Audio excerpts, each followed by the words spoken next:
So my name is Ellis Ross. I'm born and raised in Kitimat Village, BC, which is a reserve, and I still live there today. I've been on council for probably a good better part of 10 years, from 2003 to 2013, and then I became elected chief councillor for 4 years after that. I resigned early to run for MLA so I could get the LNG opportunity across the finish line, and that's what I do today. I'm an MLA for Skeena, which is where we are today. The communication plan that's going out there across Canada now is very misinformative. It's actually that there's misrepresentations of what's happening here in BC along the pipeline route from Prince George to Kitimat. And I guess it's designed that way. And then for those people sitting in Toronto or Hamilton or Vancouver or San Francisco, all these people that are protesting and blockading rails and roads, you have not heard the 99% of the story. In fact, this story goes back to 2004, where First Nations, under the guidance of Aboriginal Rights and Title case law, have been participating and reviewing these projects extensively. And it took us a lot of time and effort and money and capacity that we didn't have, that we had to hire to bring in to understand all these processes. But the results have actually given a lot of First Nations along the pipeline route some hope for the future, finally. And we have Aboriginal Rights and Title case law to thank for that. And now what I see now is there's two things happening. Number one, there's a lot of outside interests that want to kill fossil fuel industries, forestry industries, mining industries. So they'll use anything they can do that actually destroy it, including they'll use First Nations, they'll use university students, they'll use these people that are drinking coffee in Toronto. They'll use everything by not telling the whole story. And that's a shame, because for the first time in my history, let alone Canada's history, we finally accomplished reconciliation in the truest sense of that word. And it's a shame to throw that all away. I mean, reconciliation, according to the judgments that came out regarding rights and title case law, was basically saying we got to bring the two societies back together. We got to reconcile Aboriginal rights and title with the greater society. And yes, we can make decisions about Aboriginal rights and title issues, but it's got to be made in the better interest of the bigger society. Because let's face it, none of us are going anywhere. And so this campaign that's out there, this informational campaign, is really, the whole point of it is to divide not only our communities, but to divide First Nations between non-First Nations, to divide First Nations from other First Nations. It's a very divisive campaign. And we haven't had that division here. My whole life, I've gotten along great with my non-native friends in Kitimat and Territoryʼ and Vancouver Island. I've never had a problem. But this campaign is trying to say that it's Aboriginals against Canadians, or the RCMP is coming in and dragging people off the pipeline route. That's not true. That's very reckless and it's very irresponsible. They're just looking at 1% of what's happening there, and they're blowing it out of proportion. Before my time, I got a number of reports about environmental organizations that came in to help our community with certain environmental issues. And when I got in, I was reading some of the documents and listening to some of the people that were talking about their experience. And one of the things that jumped out at me was I had a leader that talked about one of the ENGOs, the environmental organization, that talked about how if we preserved a certain chunk of land, we could actually turn around and make a tourism opportunity out of it. And that way we didn't need any of the other economic development opportunities. Well, as soon as that land became protected under Order in Council of BC, that environmental organization left. They didn't come back. And our people were left with no jobs, no economy. All that promises was just empty promises. And I think that's why they're called eco-colonialists. I actually met up with the president a few years later when I was on council, and he made the same offer to come in and help us with some of the projects we're going along. By that time, I saw through these kind of organizations. And I told him right to his face, I said, you know, the last time you did this, you promised us jobs, you promised us tourism, economy, then you guys left. Then I find out you got a fully staffed organization down in San Francisco. You got a big office in Vancouver with fully staffed, and my community's got nothing. I said, so no thanks. I don't want to really see you in my territory. I don't want to see you around any of our issues. We don't need that kind of help. We need jobs, training. We need opportunity. We need to get off Indian Act funding. And I actually had a run-in with some of their lawyers as well, who wanted to kind of blur the lines of Aboriginals that I had overlapping land claims for a common cause. And I made them well aware. I said, you do this, if you manipulate, the overlap claims that we have with our neighbors, you're not only going to hurt our cause overall, but you're going to force us to have to establish legally our boundaries. And that's a totally different question. We don't need that. So I've had experience directly with this, and as well as I've read some of the other stuff that they've done over the years. And ultimately it boils down to outsiders that come in when they see a little bit of a division within the community, and they kind of break that wide open for their own purposes. And so once the community is ripped apart, family members not talking to family members, friends not talking to friends, these organizations leave.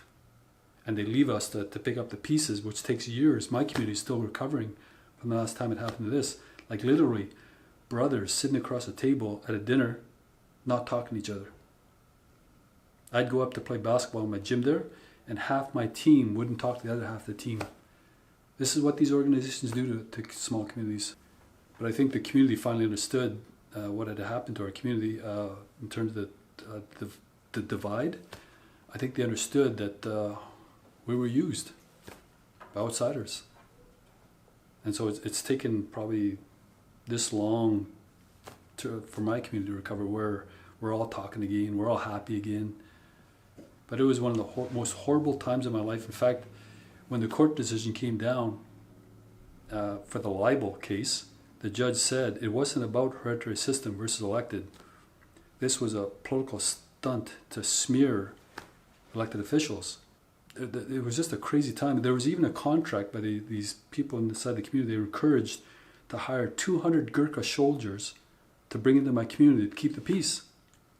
It was this is what happens when outsiders come in and kind of fan the flames. And so people don't believe how crazy this can get. And so these organizers of this really slick, well-funded campaign, they know exactly what they're doing. So when they're going to tell the rest of Canada, oh my God, look at all the RCMP, all this violence of the RCMP, that's not happening.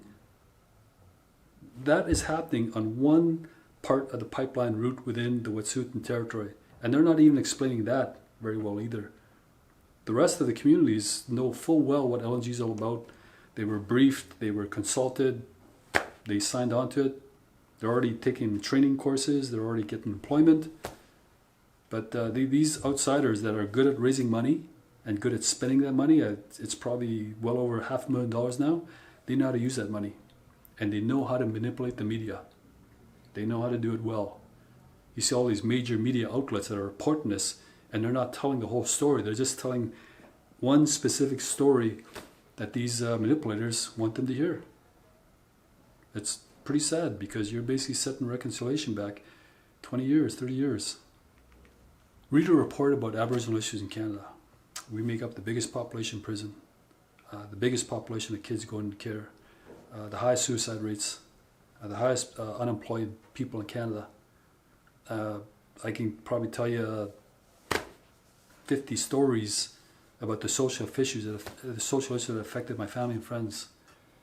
I'll give you one story. I had a basketball friend of mine, and we did everything together. When I quit the local team, went to play for high school, he followed me. When I quit the high school team, went back to my community team, he followed me. We were the only ones at a gym shooting around at midnight. We were the only ones. He used to come to my trailer on Sundays to watch NBA basketball games, because that's the only time they ever showed basketball in the village. The NBA was on Sunday afternoons, and sometimes I'd go to his house on Sundays and spend the day watching that one basketball game. So sports-wise, we were pretty close. He committed suicide. Hung himself. These stories, there's hundreds and hundreds of these stories along the pipeline route from Prince George to Kitimat. There's a lot of different stories. I had a cousin of mine that died of drug overdose. And this was before crack cocaine. This is before the fentanyl. And just the other month, me and my wife were talking about how many people committed suicide in our lifetime, and we counted 14. That's not counting attempted, failed attempts. Now you say this to a non-Aboriginal and it's just shocking. And then I know of guys that try to shoot themselves and they failed. I have cousins that try to shoot themselves and failed. They couldn't do it. And yet if you read reports, whether you're First Nations or not, what will it take to reduce the crime level? If you read the Aboriginal reports about what can we do about the social issues about Aboriginals across Canada, there's always that one section that says, you know, it'd be great if they had some job to go to, where they could look after their families, they could look at different values, they could do... I don't know why Canada, number one, has become so self-hating, and number two, why do you think that keeping a better lifestyle from First Nations, why do you think that's a good thing for First Nations? When it's already been proven, anybody that has a job has got a better chance of learning more values about family, more values about education, more values about just having tremendous value in their life, having a meaningful life. Aboriginal reports actually state this. I didn't even know about this until I started reading reports in the last couple of years, but I learned it being on the job because I saw it in action. I never had the opportunity that the kids are facing now with the LNG opportunity here. I never had the opportunity. I had to scratch a living from job to job, welfare, unemployment insurance. I had to scratch. So one of my things that keep me going is I don't want my kids and my grandkids to grow up the way I did. You shouldn't become an alcoholic like I did. You shouldn't get into the drugs as a teenager like I did. You shouldn't be committed to a life on reserve just walking around the streets on drugs like I did. You shouldn't have to do that. You shouldn't be in a cycle of violence like I did. You shouldn't have to go from job to welfare and unemployment insurance like I did. You shouldn't have to do that. And it's especially hard for men. I've said this before, I won't say what a job does to a woman because I will not speak on behalf of a woman. I can guarantee you, I felt really bad when I couldn't provide for my family. It's just a man thing that you want to provide for your family. You want to protect your family. You want to give your family the things that you think they want. When I first started counseling, they didn't really tell me what to do. And there's all these issues facing us. Indian Act, treaty negotiations, then rights and title was thrown on our table by the chief councillor, and I didn't understand what it was. Nobody could explain it to me, so I had to start reading. The more I read, the more I understood about rights and title, especially when it came to the higher court case of 2006. I kind of thought like, so why are we celebrating rights and title if we can't make use of it? And it's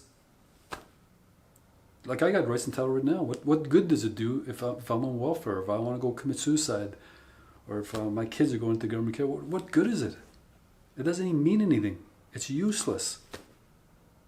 So when these projects came to town, you know, it was the first time in 2004, I had a court case. It was the first time that we had a tool to say, well, you know, we want to be part of the economy. You know, we want to benefit from your project. You know, and government, you know, you got to make this happen as well. It was the first time we did it. And now our community is actually benefiting from those very tough choices that we had to make. We had to actually change the direction. And we basically just saying, look, we have an opportunity to be part of the economy. We have an opportunity to give you jobs, real training, not just for the sake of training, but real training. And we can take the proceeds of what we're doing here and we can dump it back into our village in terms of programs for kids, programs for seniors. We can set up sport programs. We can fund everything ourselves, and we don't have to beg for one penny from the government anymore. So rights and title is a great thing, but you go through your life without doing anything with that rights and title, then you're basically saying yes to all the social issues that First Nations currently live under and have been living under for the last, 50 years? There's a lot of people talking about the rights and title of Aboriginal people right now that have no idea what Aboriginal rights and title is all about. And so we're talking about city councils, that want to stand up for Aboriginal rights and title, and they're not even in our region. They don't even know what it's like to live up here in the north. They don't know anything about a pipeline. They don't know anything about the social issues that we're trying to resolve up here. So if they really want to go down this road of rights and title, you better get educated. You better be careful about how far you go, because you see what's happening now. This well-coordinated, well-funded machine shut down Canada. I've been doing this job for 14, 15 years, advocating for Aboriginal rights and title. I would have no clue on how to shut down the economy of Canada, shutting down the arteries, the railways, the highways, the ferries, the ports in Vancouver. I would have no idea. Somebody that knows how to shut down the economy of Canada came in and instigated and implemented that plan.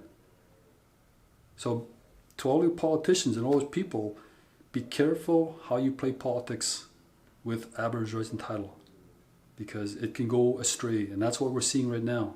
The agenda directly is basically shut the anti-fossil fuel industry, but they do the same thing for forestry issues. They do the same thing for mining. I really don't know what the overall agenda is, but I do agree with Vivian Krause's research in terms of how this all started. It was never started, like to shut down fish farms, for example. It was never started because, fish farms are bad. It was started because the Alaskan seafood industry could see the fish farms were competition to their own. And once they established that argument, they saw the environmental funding coming over from the United States to pick up that fight. So the Alaskan seafood industry moved out of it. They didn't have to fight it anymore. It was about market share. Now you look at this foreign money coming in, and they're battling our oil pipelines, they're battling our gas pipelines. In the meantime, the United States has become the biggest exporter of oil and gas in the world. And that's too convenient. I think Canada, it was very well done, where it's not the United States that's destroying our economy. It's the United States sending expertise and money into our country to make sure that Canadians destroy our own economy. It's not Americans protesting out there in the streets of Canadian cities. It's Canadian kids. It's Canadian senior citizens. It's the banker. It's the guy that works at Tim Hortons. And they're Canadians. The United States are laughing at us. Because the United States, there's already one state in particular that said, we should export LNG to Asia. But we can only do it with Canadian LNG because Canadians got cleaner LNG. You think about that. We already send crude oil at a discount from Canada to the United States. So it only stands to reason, if the United States wants to ship out LNG, they'll take our LNG at a discount and they'll sell it to Asia. This is corporate warfare on a global scale, and I don't think Canada understands. You're playing into this game. You're being outmatched on a global scale corporately, as well as underlying. You're being outmatched. You're being outplayed, and you're actually helping the United States. In the meantime, I'm sure Canadians who want more healthcare, want better highways, want more services. Well, you know where a lot of that stuff comes from? It comes from revenues from projects as well as taxes. You're actually stepping on your own foot here. And you're not doing it for the benefit of Canadians. You're doing it for the benefit of Americans. There's countries in the world that actually have legislation that stops foreign money from going into their countries to stop influence their elections, to stop influencing their economy. These are thick bills. The United States has one, I believe Australia has one, but Canada doesn't. They don't have it. We tried, Andrew Wilkinson put in a proposal bill last year to say we got to get foreign money out of our elections, and it never saw the light of day. We had a debate last session in the legislature talking about we got to get rid of foreign influence in BC, and for some reason the NDP wanted to vote in that debate. The debate doesn't lead to anything. It doesn't lead to a bill or a law. It's just a debate. And we lost that debate on votes because the Green and NDP voted it down.